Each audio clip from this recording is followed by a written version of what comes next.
تێکەیە بۆ دروستبوونی ڕێکەوتنێکی نوێ و چەند هاوکێشەیەکی نوێژ دروست بۆ لە ناوچەکەدا. من دەمێ بزانم ئەم وەڵامە دەمێ وەکو سەرکردایەتی یەکگرتووی ئیسلامی کوردستان وەڵام بیتەوانێ، یعنی لە هەرێمی کوردستان بە تایبەتی و لەسەر پرسی کورد لە ناوچەکەشدا هەم لە باکوور هەم لە ڕۆژئاوا کێن ئەوانەی کە خوێندنەوە و یعنی ئەوە دەستنیشان دەکەن کە ئێمە چۆن مامەڵە لەگەڵ هاوکێشە نوێکان و لەگەڵ هاوپەیمانەتە نوێکاندا بکەین.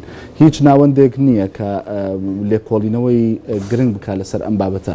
ئەم قەرارە لە دەستی کێیە؟ کێ دیاری دەکات بۆ داهاتووی ئێمە دیاری دەکات لەگەڵ ئەم هاوکێشە نوێیانەدا؟ گومانیتیانە ئێستا لە هەموو کاتێکی تاریخ دەرفەتی گەورە بۆ گەلی کوردستان هەیە بۆ ئەوەی کە چەند هەنگاوێکی گرنگ بچنە پێشەوە بەڵکو دووریش نییە لەم ناوچەیە باشووری کوردستان وەکو دەوڵەتێک ڕابگەێنرێ و پشتیوانیشی لێ بکرێت.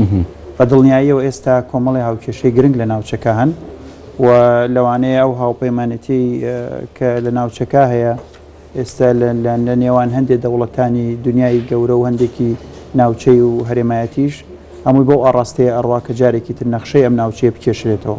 لە زۆر دێرین زەمانەوە دەیان ساڵ بەر لە ئێستا ماس لە خەریتەی دابشکردنەوەی ئەم ناوچان ئەکرا بۆ کۆمەڵێک دەوڵەتۆکەی تری نوێ کە جیاواز لەو خەریتە کۆنانە. طبعا دوو ئەمپراتۆرێتی گەورەی ئێرانی و تورکی کە لەم ناوچەیە هەن وازحەکە ئەمانە مڕەشەح نین بۆەوەی بەشێ بن لەم دابشبوونە.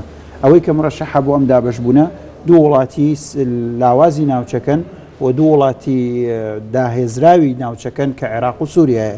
بێگومانە گەر دەوڵەتێک دروست بێ بۆ گەلی کوردستان ڕەنگە لە عێراقا بێ و ڕەنگە بەشێکیش لە سووریاش بکەوێتە سەرەوە خەریتەیە دوورنیە.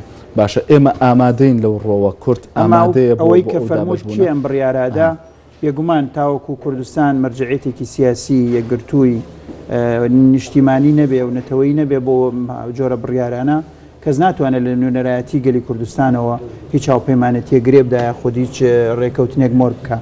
من قەناعەتم وایە ئەو پەکخستنەی پەرلەمانی کوردستان لەم ساتە وەختا زۆر هەڵەیەکی گەورە و مەترسیدارە. پێویستە زوو بە زوو سیاسیەکانی کورد ئەو هەڵە ڕاستکەنەوە و ئەو موسسە گرنگەی کە مەرجعیتی خەڵکی کوردستانە لە ڕووی سیاسیەوە و باڵا دەسترە بێ پێویستیشە باڵا دەست. ئەگەرم دۆخە ئاوا بەردەوام بێ ئەگەر سوپای تورکیا وەکو مەترسی تەماشا بکرێت دەبێت چاوەڕێی مەترسی ئەوها بەردەوام یعنی زۆر ڕوونە هاتنی سوپای تورکیا پەیوەندی بە حکوومەتی هەرێمەوە هەیە.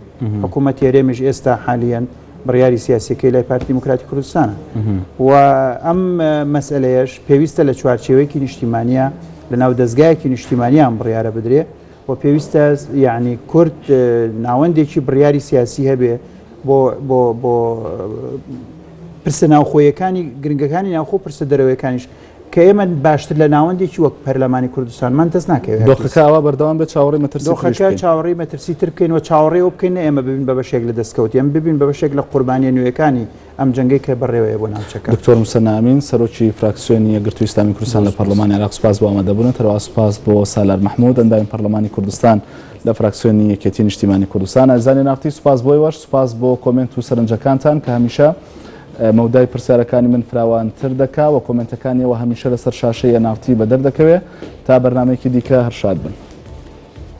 سوپاس.